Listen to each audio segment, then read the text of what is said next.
परम पूजनीय सद्गुरुनाथ श्री काका महाराजांचे नवसंजीवक प्रबोधन सातत्याने ऐकण्यासाठी मंथन चॅनलला सबस्क्राईब करा आणि नवीन व्हिडिओच्या नोटिफिकेशनसाठी बेल आयकॉन क्लिक करा.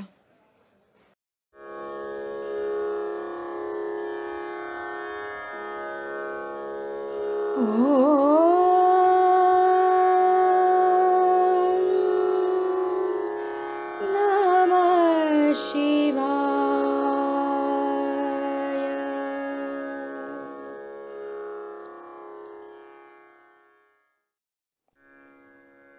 प्रत्येक दिन रात्रि निद्रा के पूर्व मैं 5000 जप रोज करता हूँ.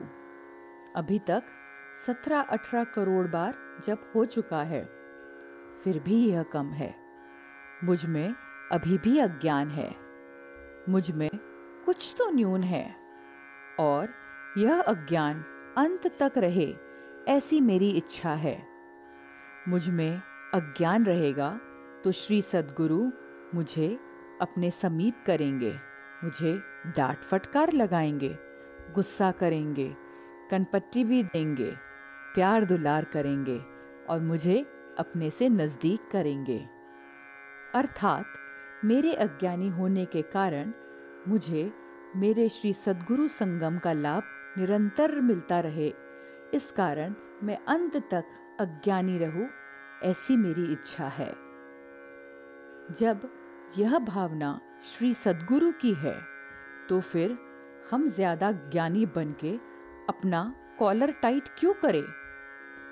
इसके विपरीत जितने ज्यादा वर्ष हमारा नाम लेने में व्यतीत होगा उतनी ज्यादा जिम्मेदारियां बढ़ेगी. मान लीजिए कोई कारखाने में या ऑफिस में आप उच्च पद से विभूषित होते हो.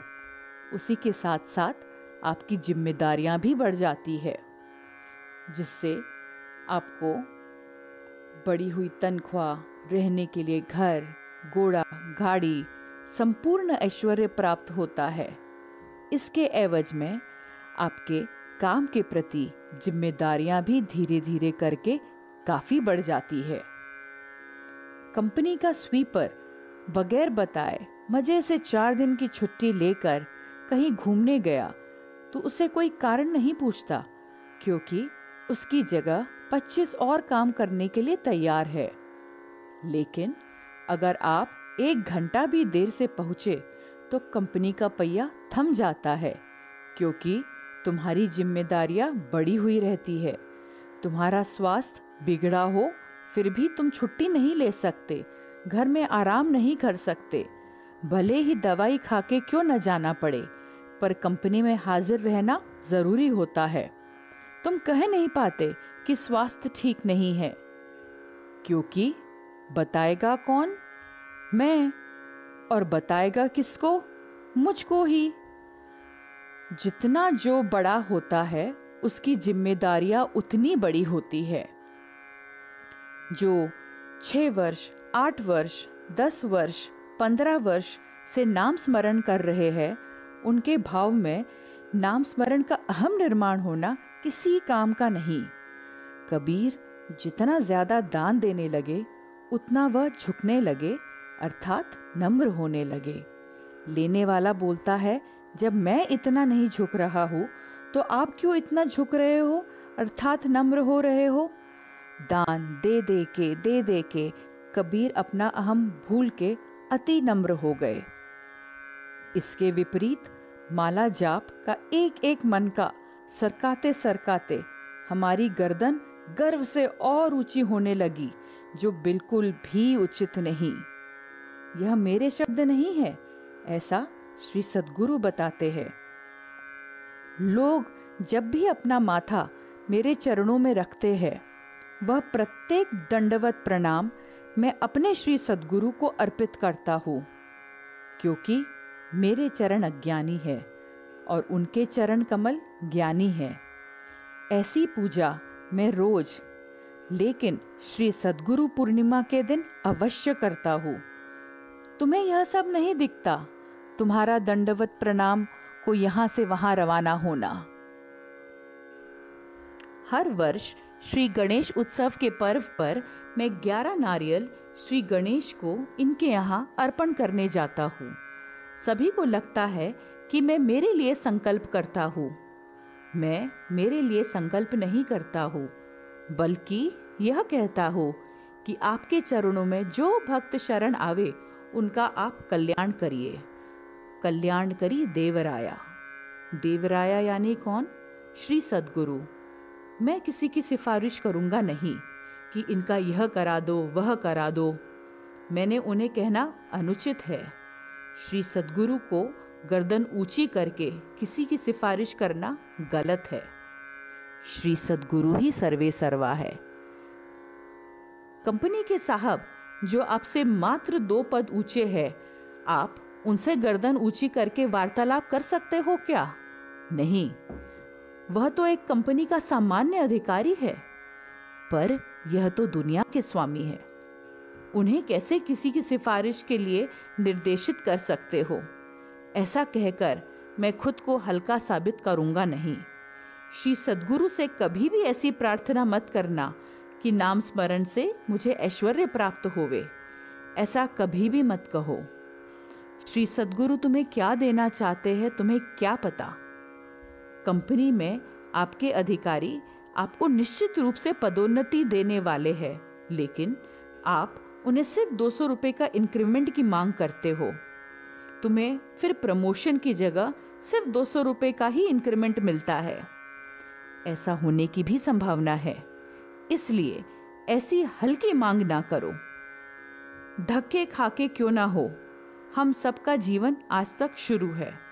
श्री सद्गुरु की इच्छा से हम सब जी रहे हैं। आज मैं भूखा हूं क्या? नहीं। आज तुम भूखे हो क्या? नहीं।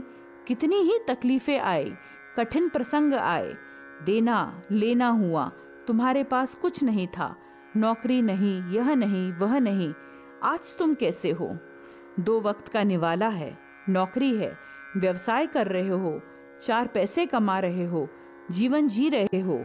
मानोगे तो आनंदी हो, नहीं तो दुखी हो। 5,000 रुपए कमाने वाला भी दुखी है, 50,000 मिले तो भी दुखी है, किसी को लाख रुपए तनख्वाह है वह भी रोता है।